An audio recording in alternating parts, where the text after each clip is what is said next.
Hi everyone, welcome to all of you. कल के lecture में हम जो सॉलिड स्टेट का जो पार्ट 1 का सॉल्यूशन था उसको हम देखे थे। चूँकि हम टेस्ट में 15 क्वेश्चन दिए थे तो हम 8 तक देख लिए थे।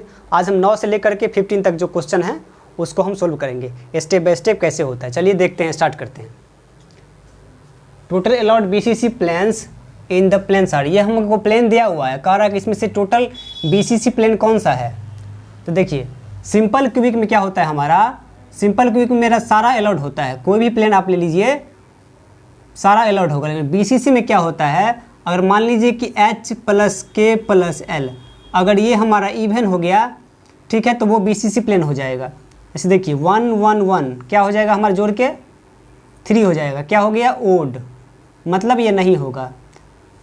1 2 1 देखिए क्या हमारा 2 + 2 4 हो गया, इवन हो गया, मतलब क्या हो गया, ये BCC प्लेन अलाउड करेगा इसमें, ठीक है। 3 4 1 4 3 7 1 8 8 क्या हो गया हमारा, इवन है, मतलब अलाउड करेगा। तो समझ लिए क्या है, BCC में अगर H + K + L की वैल्यू अगर मान लीजिए हमारी इवन आती है तो इसका मतलब है कोई BCC प्लेन उसमें अलाउड करेगा। BCC हो गया। अब FCC देख लीजिए। FCC में क्या होता है, H K L ये सारा या तो ओड होना चाहिए, ठीक है, या फिर ये सारा हमारा दिख रहा है आप लोगों को, ये सारा हमारा इवन होना चाहिए, ठीक है। जैसे मान लीजिए 1 1 1 क्या है हमारा, सारा टोटल ओड है ये, ठीक है। तो ये FCC हमारा अलाउड करेगा।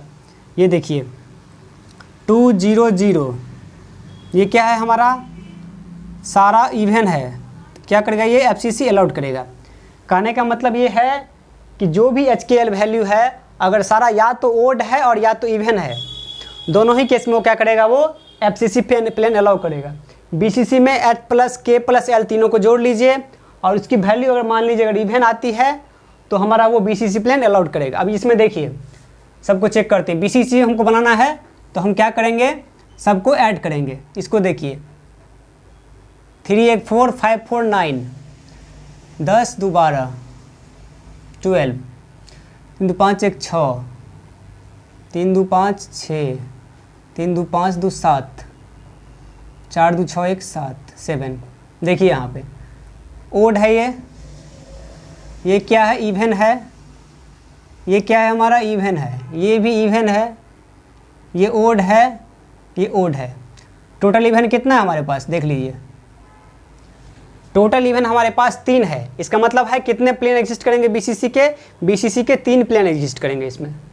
तो आंसर हमारा कितना हो जाएगा इसमें, 3 BCC प्लेन हमारा आंसर हो जाएगा। ऑप्शन हमको दिया हुआ था 5 3 2 6, तो हमारा आंसर क्या हो जाएगा, 3 हो जाएगा इस क्वेश्चन में। चलिए समझ लीजिए, अच्छी तरह से कॉन्सेप्ट समझ लीजिए, टॉपिक समझ लीजिए। इसके बाद चलेंगे हम नेक्स्ट क्वेश्चन पे। नेक्स्ट जो हमारा क्वेश्चन है वो 10 नंबर है। 10 नंबर अच्छा क्वेश्चन है, 10 और 11 ये देख लीजिए। इसके बाद हम चलते हैं नेक्स्ट पे।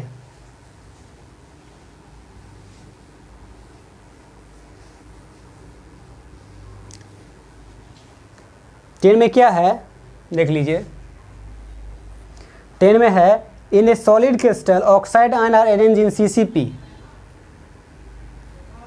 इन a solid crystal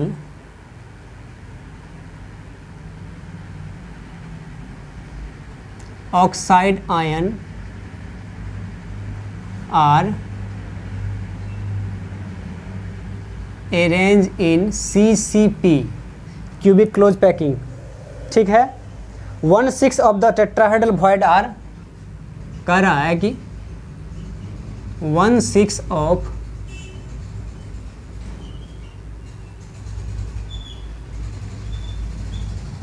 octahedral void are occupied by cation A,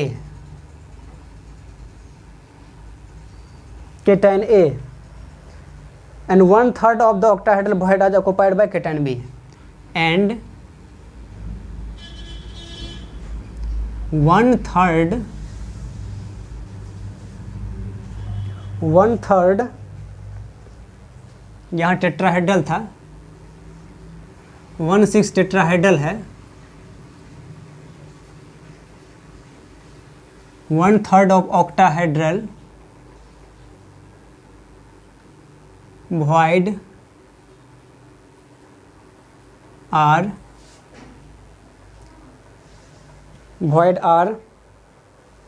occupied by cation B, occupied by cation B। हमको निकालना क्या है, फॉर्मूला ऑफ कंपाउंड। ठीक है, कह रहा है कि कोई सॉलिड क्रिस्टल है ऑक्साइड आयन का जो CCP स्ट्रक्चर है और 1/6 उसका टेट्राहेड्रल वॉइड है और 1/3 उसका ऑक्टाहेड्रल वॉइड है। तो कह रहा है कि हम उसका स्ट्रक्चर कैसे बनाएंगे, उस फार्मूला क्या होगा उसका। तो जब मैं क्वेश्चन लिखता हूँ तब तक आप स्किप कर सकते हैं उसको अगर आप चाहे तो। देखिए क्या कह रहा है हमको, ऑक्साइड आयन कैसा है, बनाइए कैसे बनाएंगे। ऑक्साइड आयन कैसा है हमारा, CCP अरेंजमेंट है। ठीक है, और क्या दिया हुआ है, 1/6 हमारा टेट्राहेड्रल क्या है हमारा, केटाइन A। ठीक है, 1/3 ऑक्टाहेड्रल केटाइन B। ठीक है, मान लेते हैं कि हमारा ऑक्साइड आयन N है, let number of oxide ion equal to N। बताइए अगर आयन हमारा N है तो ऑक्टाहेड्रल कितना हो जाएगा हमारा, ऑक्टाहेड्रल वॉइड हमारा हो जाएगा सेम, जितने नंबर ऑफ आयन होते हैं ऑक्टाहेड्रल वॉइड उतना ही होता है। ठीक है, टेट्राहेड्रल कितना हो जाएगा, 2N। टेट्राहेड्रल क्या होता है, टेट्राहेड्रल क्या होता है, ऑक्टाहेड्रल के डबल होता है। अब देखिए केटाइन A का कंडीशन देखिए क्या है, 1/6 ऑफ टेट्राहेड्रल कितना हमारा 2N है, तो 2N/6 कितना हो गया, N/3। केटाइन हो गया केटाइन B। देखिए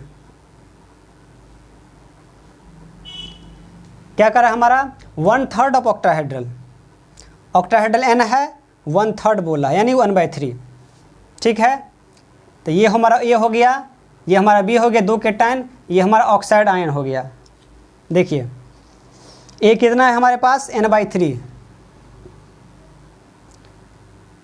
B कितना है हमारे पास, N/3। अब O2 कितना है, माने हैं इसको हम N। चलिए इसको फ्रैक्शन में लीजिए, N से अब कैंसिल हो जाएगा, 1/3 N 1। इसको सोल्व कीजिए, कैसे करेंगे सोल्व, हम 3 से सबको मल्टीप्लाई कर देंगे क्योंकि हमको फ्रैक्शन को हटाना है। हटाने के लिए हम 3 से मल्टीप्लाई करेंगे तो क्या हो जाएगा, यहाँ पे 1, यहाँ पे 1, यहाँ पे 3। कैसे हो गया, यहाँ से 3 किए, यहाँ 3 से मल्टीप्लाई किए, यहाँ 3 से मल्टीप्लाई किए। ठीक है, इस तरह से ये हमारा आ गया। तो हमारा फार्मूला क्या हो जाएगा बोलिए, ABO A1 B1 O3। क्या हो गया इस क्वेश्चन का फार्मूला, A1 B1 O3। कुछ नहीं किए हैं हम, ऑक्साइड आयन को मान लिए हैं जो CCP दिया हुआ है, 1/6 केटाइन है, केटाइन मान लिए हैं, 1/6 ऑक्टाहेड्रल है, केटाइन B है मान लिए हैं, और मान लिए ऑक्साइड आयन हमारे पास N है, और जितने नंबर ऑफ आयन होते हैं टेट्राहेड्रल वॉइड हमारा उतना ही होता है, ऑक्टाहेड्रल उतना ही होता है।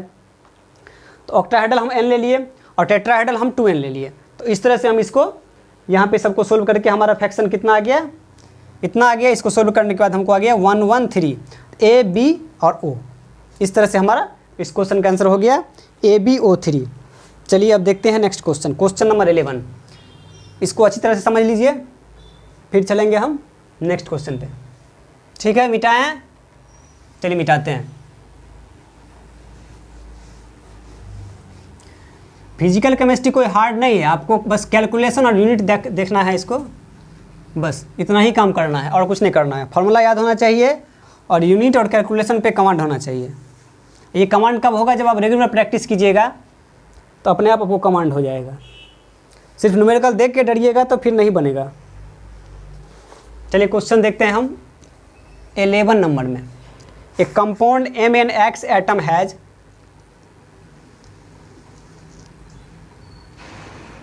a compound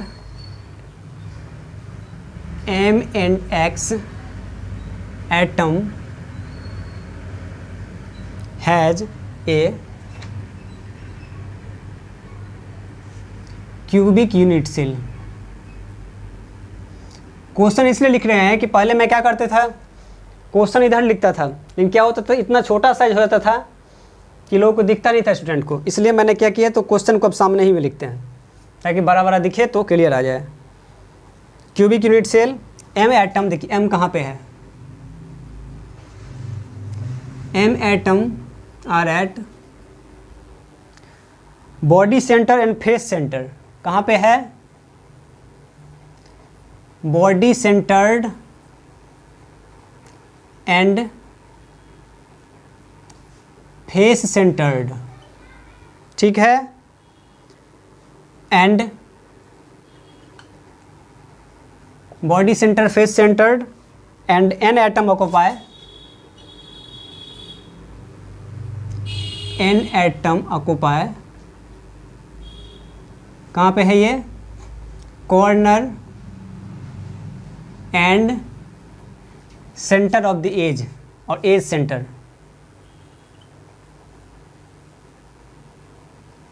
कह रहा है फॉर्मूला ऑफ द कंपाउंड क्या होगा,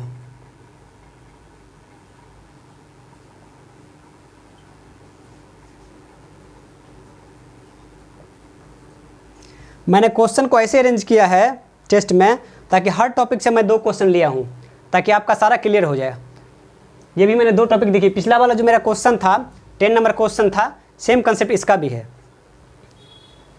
कह रहा क्या, देखिए M atom MnX atom has cubic unit cell, M atom are body centre face, N कहाँ पे है, कॉर्नर और एज। बस यही फोकस करना है, M कहाँ पे है और N कहाँ पे है। देख लीजिए ये मेरा क्यूब है, ये क्यूब है हमारा।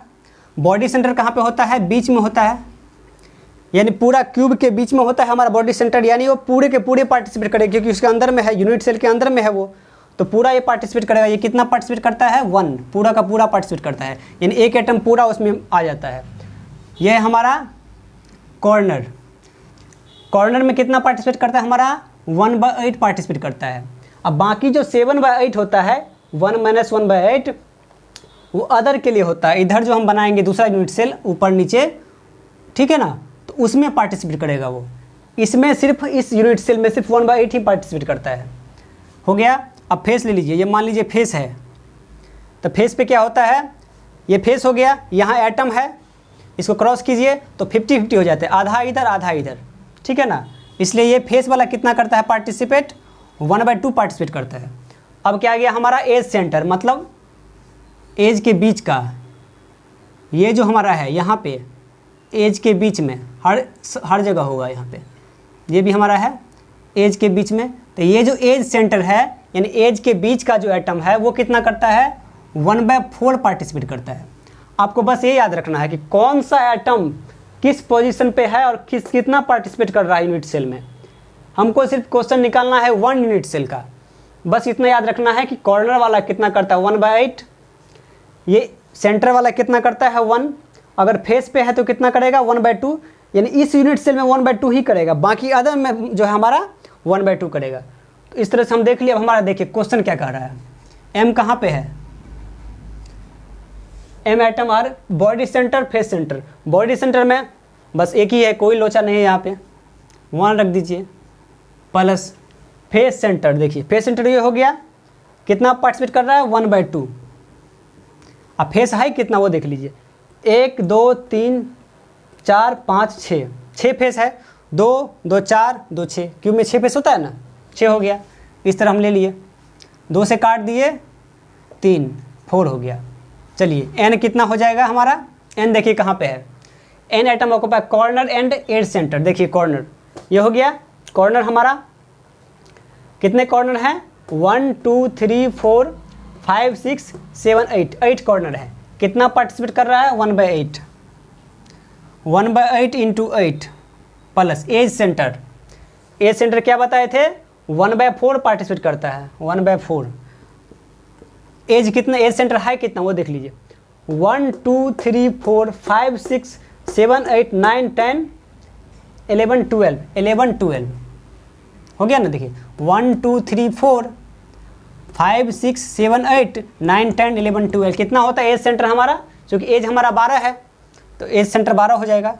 तो 12 काट दीजिए, 1 काट दीजिए 3, कितना हो गया 4। फॉर्मूला क्या हो गया कंपाउंड का, M4N4। ठीक है, इस तरह से हम इसको बना सकते हैं। बस आपको याद क्या रखना है कि कौन सा एटम कहाँ लाई कर रहा है और वो कितना पार्टिसिपेट कर रहा है, समझ गए। ठीक है, चलिए हम अब नेक्स्ट क्वेश्चन देखते हैं। ये समझ लीजिए अच्छी से, उसके बाद नेक्स्ट पे चलेंगे। मिटाएं, चलिए मिटाते हैं।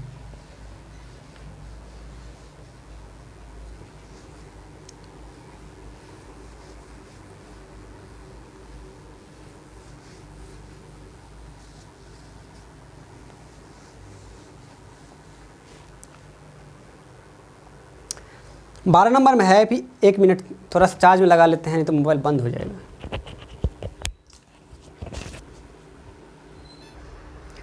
चलिए स्टार्ट करते हैं। कितना नंबर क्वेश्चन बचा था, 12 नंबर पर क्वेश्चन पे थे हम।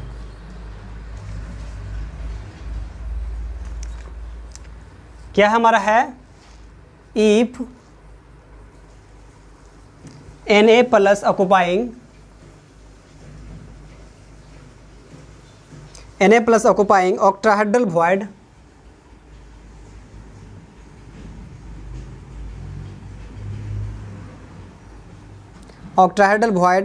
and the radius of Na plus ion is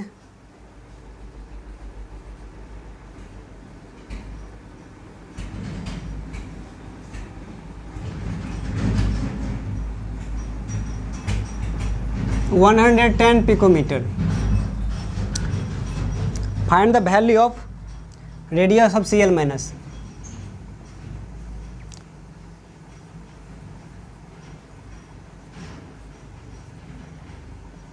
Cl minus option मेरे पास क्या है, 270, 160, 193, 220। देखिए अब क्वेश्चन को, हमको क्या कर रहा है, Na प्लस केटाइन का रेडियस दिया हुआ है, एनाइन का रेडियस हमको निकालना है। याद कीजिए आप, रेडियस रेशियो जो आप पढ़े हैं, वो जो रेंज हमारा आता है 4-5 रेंज, उसी पे एक क्वेश्चन बनेगा। देखिए कैसे बनता है, स्टार्ट करते हैं। रेडियस रेशियो,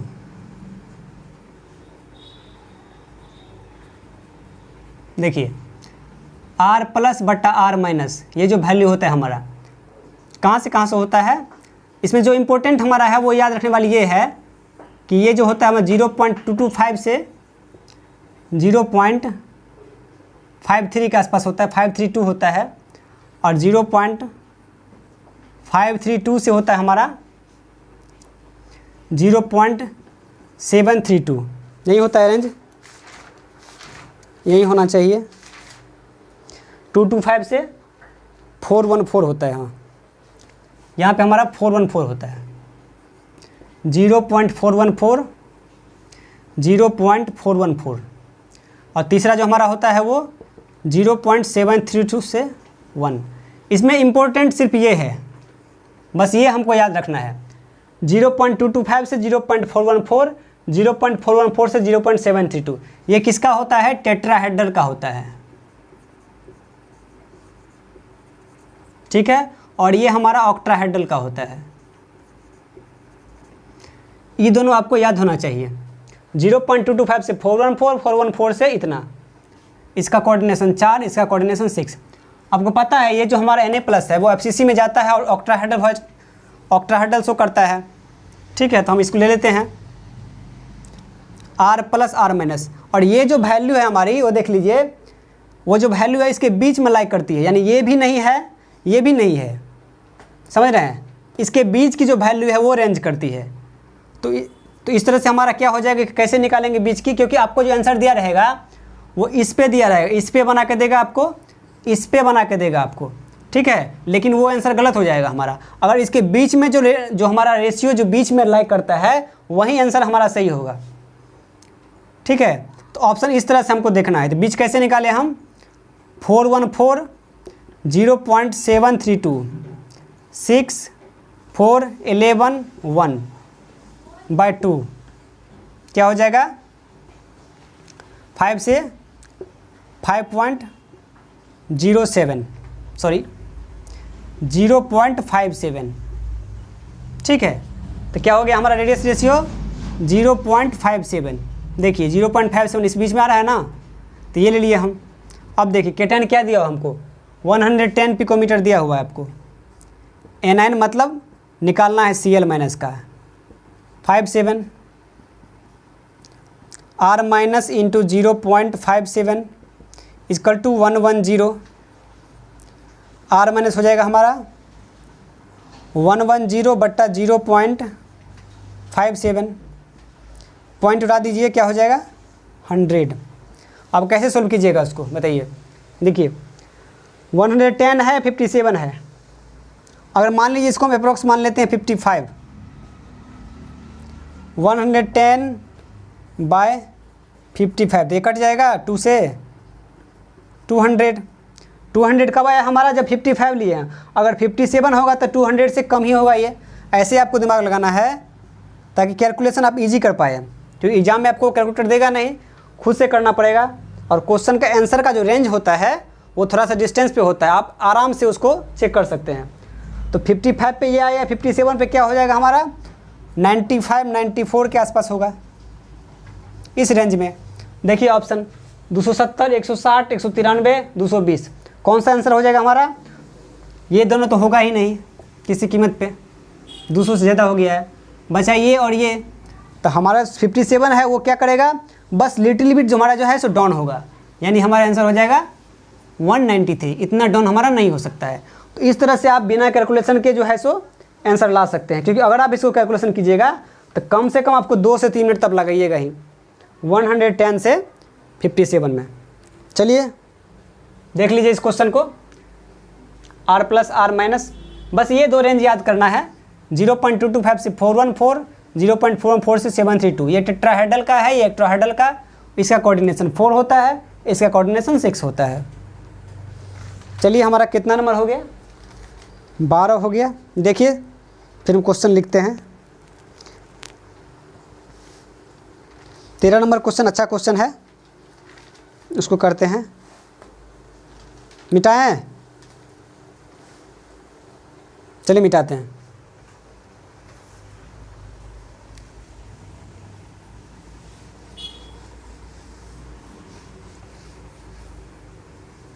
बस आपको कॉन्सेप्ट समझना है, फॉर्मूला समझना है और कैलकुलेशन पे जो है सो कमांड रखना है। कमांड का मतलब कि कैसे हम इजी वे में कैलकुलेशन कर सकें। ऐसा नहीं जो लंबा चौड़ा कैलकुलेशन करके हम 15 मिनट कैलकुलेशन में लगा दिए तो फिर हो गया कल्याण, राम नाम सत्य है, उतना टाइम आपको नहीं मिलेगा एग्जाम में। आपको ऐसे करना है ताकि क्वेश्चन इजी वे में निकल जाए। चलिए क्वेश्चन देखते हैं। If the edge length of a FCC unit cell, FCC unit cell edge length दिया है आपको 100 picometre. Calculate the density of 300 of this element.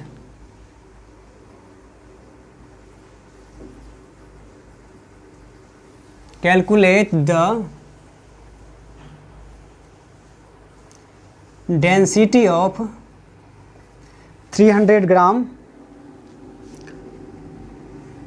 of this element contain 12 into 10 to the power, ये है ना 23 atom. Question हो गया हमारा। कह रहा है कि if the edge length of FCC, कोई FCC यूनिट सेल है, ठीक है, उसका एज लेंथ हमारा कितना है 100 पिकोमीटर है। तो कह रहा है calculate the density of 300 gram of this element content 12 into 10 to the power 23 atom. बताइए कैसे बनाएंगे इसको। डेंसिटी क्या होता है वो देखिए, डेंसिटी होता है मास बट्टा वॉल्यूम। ठीक है, तो हमको मास निकालना है, वॉल्यूम निकालना है। वॉल्यूम तो हम यहाँ से निकाल लेंगे ए क्यू करके। ठीक है, मास कैसे निकालेंगे, तो मास इससे निकालेंगे हम, इतना एटम का इसके रिस्पेक्ट में जो है हम उसको निकालेंगे। चलिए वॉल्यूम पहले निकाल लेते हैं। यहाँ लिख लेते हैं डेंसिटी मास बट्टा वॉल्यूम। चलिए वॉल्यूम क्या हो जाएगा हमारा, ए क्यू कितना है 100 पिकोमीटर का क्यू, 100 इंटू पिकोमीटर 10⁻⁻12 मीटर का क्यू। ठीक है, पिकोमीटर ही है ना। ठीक है, आंसर हमको सीएम में है, हमको सीएम में लाना पड़ेगा। मीटर को क्या कीजिए, सेंटीमीटर बदल लीजिए। 100 सीएम का क्यू कितना हो गया देखिए, 4 10⁸ सीएम का क्यू एंड 10⁻⁻24 सीएम क्यू निकल गया हमारा। अभी क्या निकला हमारा, वॉल्यूम ए क्यू, इसका ले लिए ए पिकोमीटर 10⁻12 मीटर, इसको मल्टीप्लाई किए, फिर सीएम में कन्वर्ट कर लिए, फिर इसको मल्टीप्लाई करके हमारा सीएम क्यू आ गया। वॉल्यूम तो निकल गया, अब हम मास निकालेंगे।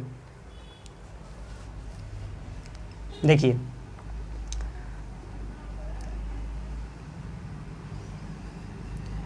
ट्वेल्व इंटू 10⁻³ एटम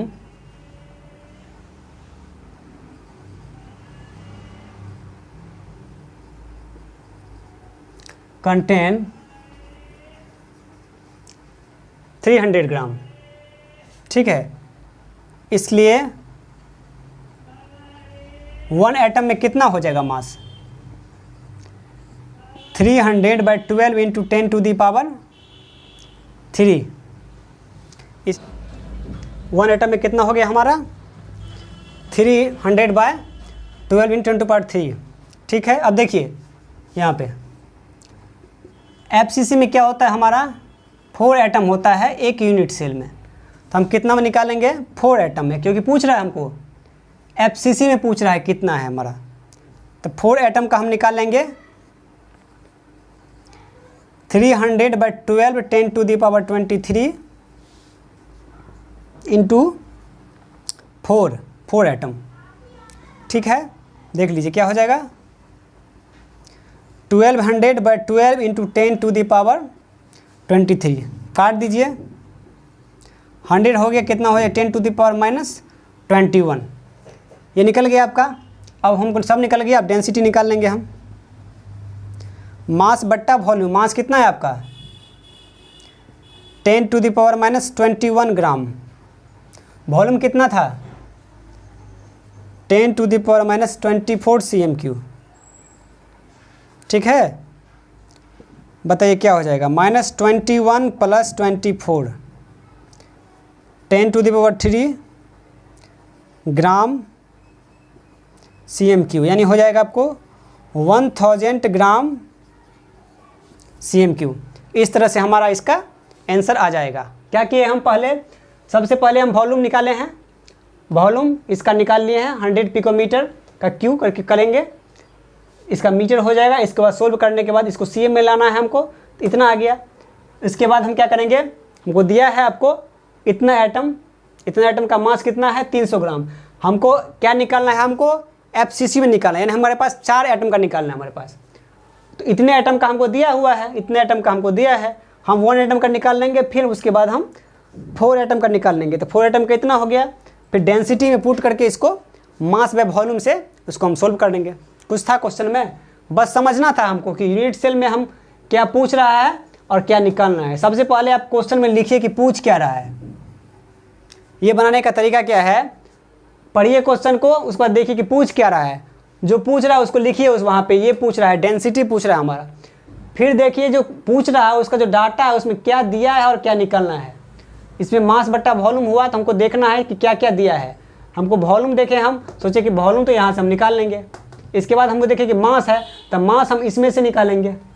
ठीक है, इतना एटम का हमारा इतना ग्राम है, तो हमारे पास FCC है, 4 एटम का निकालेंगे। तो इस तरह से हम क्या करेंगे, उसको पुट करके इसको सोल्व कर लेंगे। ठीक है, ये क्वेश्चन देख लीजिए, फिर चलेंगे नेक्स्ट पे, 14 नंबर क्वेश्चन पे। 13, 14, हाँ अच्छा क्वेश्चन है ये दोनों, स्कॉटकी और एन टैप पी टैप। चलिए मिटाते हैं। ओके ठीक है।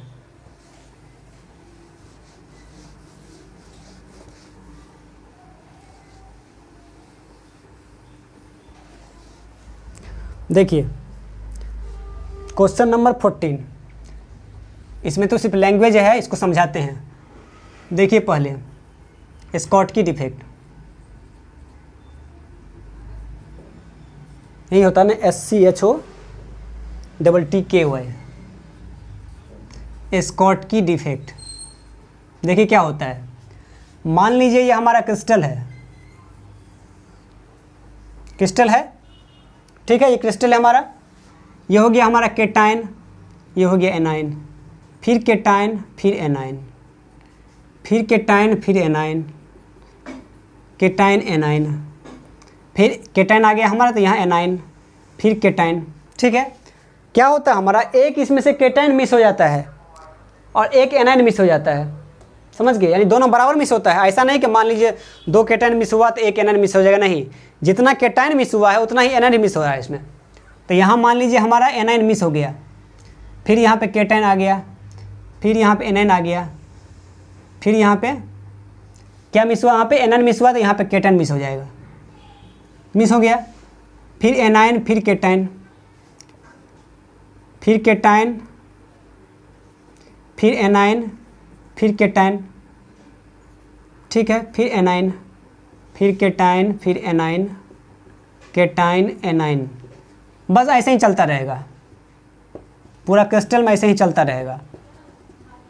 ठीक है, ऐसे ही मिसिंग होगा, एक केटाइन मिस हो जाएगा, एक एनाइन मिस हो जाएगा। तो देखिए क्रिस्टल से क्या हुआ है, 2 आयन हमारा मिस हो गया है, केटाइन मिस हो गया है, एनाइन मिस हो गया है। अगर क्रिस्टल से कोई आयन निकल गया है, मिस हो गया, निकल के बाहर आ गया है, तो डेंसिटी ऑटोमेटिक डिक्रीज हो जाएगा।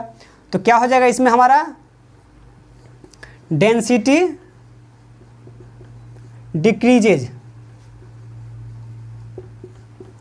तो क्या होता है फ्रैंकल स्कॉटकी डिफेक्ट में क्या होता है हमारा, डेंसिटी क्या होगा, डिक्रीज हो जाएगा। क्यों डिक्रीज हो जाएगा, क्योंकि आयन जो हमारा है वो क्रिस्टल से बाहर चला गया है, समझ गए, अपने पोजीशन से जो है वो इस क्रिस्टल से ही बाहर निकल गया है। सेम नंबर, जितना केटाइन मिस हुआ है हमारा, उतना ही हमारा एनाइन भी मिस हुआ है, तो इसलिए हमारा डेंसिटी डिक्रीज हो गया। अब देखते हैं हम फ्रैंकल में, समझ लिए, स्कॉटकी क्रिस्टल बनाना है, क्रिस्टल में आयन को, केटाइन को, एनाइन को लिखना है।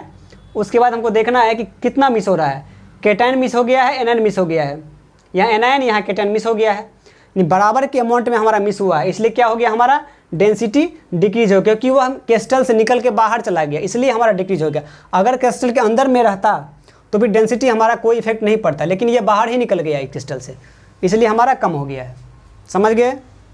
चलते हैं अब फ्रैंकल डिफेक्ट पे, चलिए यहीं लिखते हैं ताकि आपको अच्छे से समझ में आ जाए। दिख रहा है, चलिए ये स्कॉटकी हो गया, SCHO स्कॉटकी डिफेक्ट।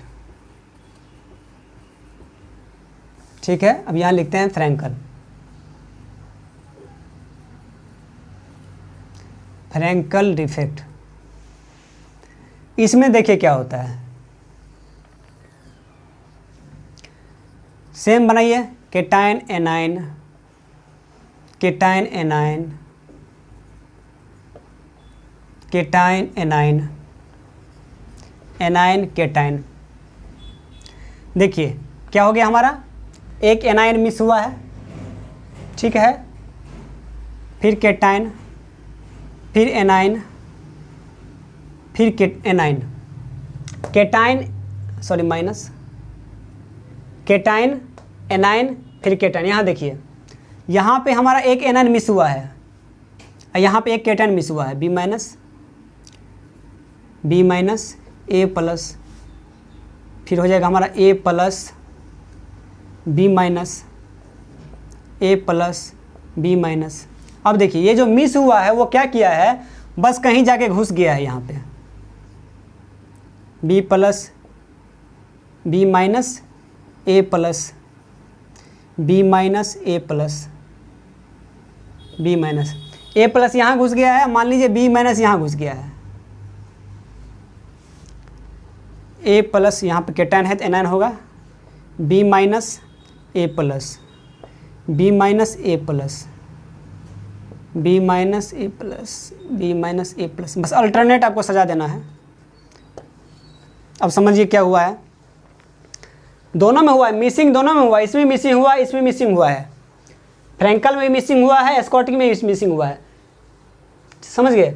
लेकिन इसमें क्या हुआ है, जो मिसिंग हुआ है यहाँ पे अपने मीन पोजीशन से हट करके कहीं साइड में घुस गया है, इंटरस्टिशियल साइड में हमारा घुस गया है, यहाँ से निकल गया और साइड में घुस गया। कहने का मतलब ये है कि हमारा आयन जो है पूरी तरह से क्रिस्टल में ही है, क्रिस्टल से बाहर नहीं निकला है, क्रिस्टल में ही प्रेजेंट है, बस अपने पोजीशन से हट करके दूसरे पोजीशन इंटरस्टिशियल साइड में इन दो आयन के बीच में घुस गया है, यहाँ घुस गया है, यहाँ घुस गया है, समझ गए। पोजीशन हटा करके चेंज हो करके यहाँ घुस गया है। बताइए डेंसिटी पे क्या इफेक्ट पड़ेगा इसका, घटेगा, बढ़ेगा या कांस्टेंट रहेगा, बताइए। डेंसिटी पे इसका कोई इफेक्ट नहीं पड़ेगा, कांस्टेंट रहेगा। क्यों कांस्टेंट रहेगा, क्योंकि भाई इसमें से बाहर गया ही नहीं है। अगर बाहर जाएगा, घर से अगर पैसा निकलेगा तभी ना वो हमारा कम होगा घर में पैसा, लेकिन जब घर में पैसा रखा हुआ है हमारा तो हमारा कम कैसे हो पाएगा। उसी तरह से अगर आयन हमारा घर में ही है, बस दूसरे घर में चला गया है, तो कांस्टेंट ही रहेगा हमारा डेंसिटी। इसमें क्या हो गया, हमारा घर से ही बाहर चला गया है, इसलिए हमारा घट गया है। इसमें घर से निकल के बस साइड में कहीं घुस गया है, तो इसमें क्या होगा, डेंसिटी हमारा density constant.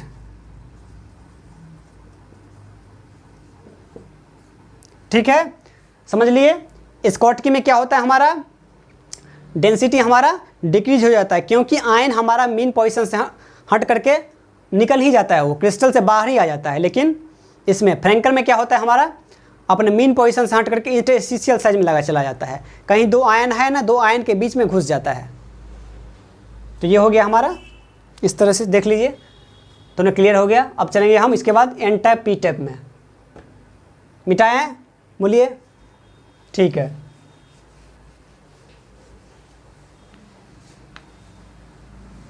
N type P type में आपको एक ट्रिक दूंगा याद करने का, ताकि आपको कभी भूले नहीं। मैं ऐसे ही याद किया हूँ।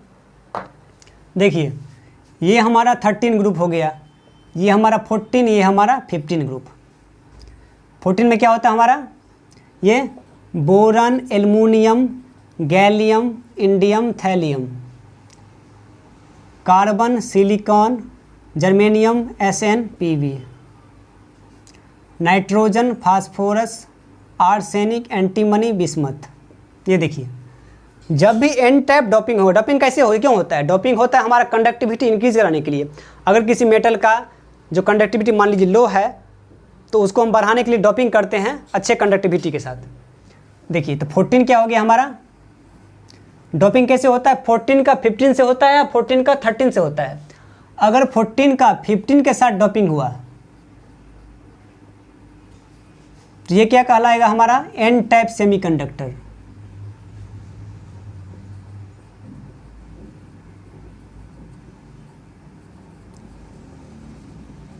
एन टाइप सेमीकंडक्टर यानी इसका हो सकता है सिलिकॉन का फास्फोरस से हो सकता है, इसका आपको आर्सेनिक से हो सकता है, SN का SP से हो सकता है, समझ गए। और याद कैसे रखेंगे, देखिए इधर से जो हम जाते हैं इधर डोपिंग में, देखिए यहाँ पे N आता है, तो मैंने ऐसे याद किया है कि अगर इधर गया है N है मतलब ये एन टाइप है। इधर जाएगा, इस ग्रुप में कोई भी जाएगा तो हमारा एन टाइप हो जाएगा, यानी ऊपर N है जिसका मतलब इधर गया तो वो सारा हमारा एन टाइप हो गया। एक एन टाइप हो गया तो इधर जाएगा तो क्या होगा, इधर डोपिंग होगा तो क्या हो जाएगा हमारा P type, P type semiconductor. बस आपको एक याद रखना है, 14 का 15 के साथ करेंगे तो हम एन टाइप होगा, और इधर हमको नाइट्रोजन है इसलिए ये हमारा एन टाइप हो जाएगा।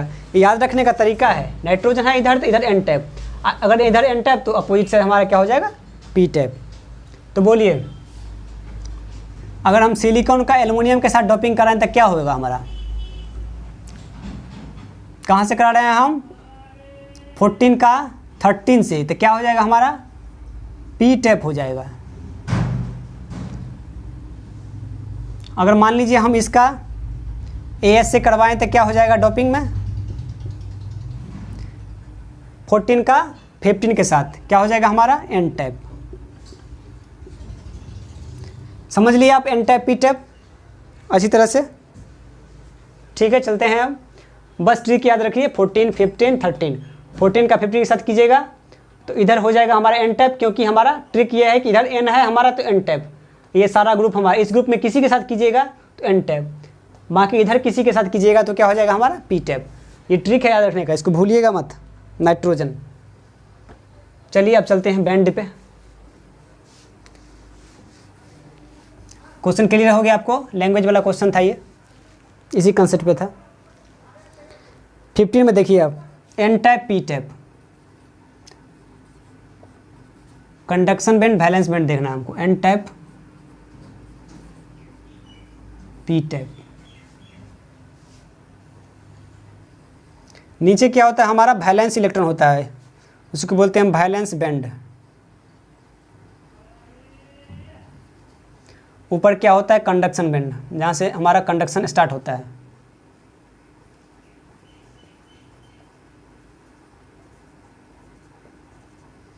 तो एन टैप में क्या होता है? हमारा डोनर बैंड जो होता है वो कंडक्शन बैंड के नियर होता है। यहाँ होता है हमारा डोनर बैंड, यहाँ से हमारा जो है इलेक्ट्रॉन इसमें जाता है और कंडक्टिविटी हमारा जनरेट होता है। ये किस में हो गया? एन टैप में। अब पी टैप में देखिए क्या होता है। यह है हमारा वैलेंस बैंड,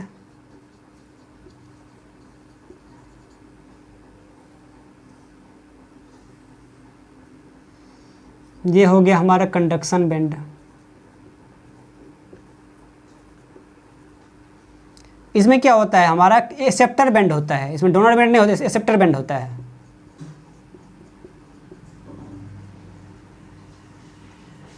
एक्सेप्टर बैंड क्या होता है हमारा? वैलेंस शेल से इलेक्ट्रॉन लेता है इसमें। ये कहाँ होता है?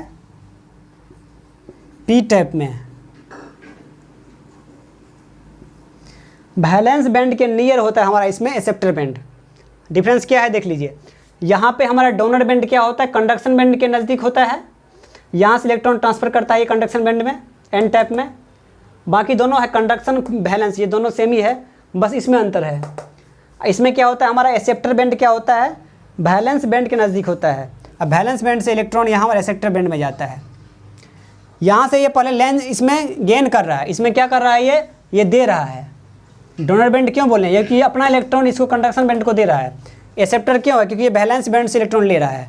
तो एन टैप पी टैप में क्या होता है हमारा? वैलेंस बॉन्ड से लेता है, और एन टैप में क्या होता है हमारा? डोनर बैंड से कंडक्शन लेता है। यही आपको क्वेश्चन पूछा गया था, ये कंडक्शन बैंड कहाँ है, एक्सेप्टर बैंड कहाँ है, कौन नज़दीक है कौन दूर है। समझ गए ना? तो इस तरह से हम इसको कर सकते हैं। देख लीजिए इस तरह से आप, valence band, conduction band, N type P tap.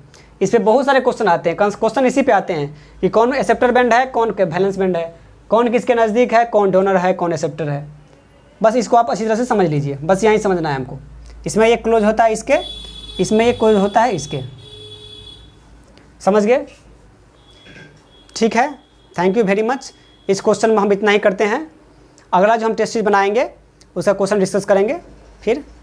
ठीक है, थैंक यू वेरी मच।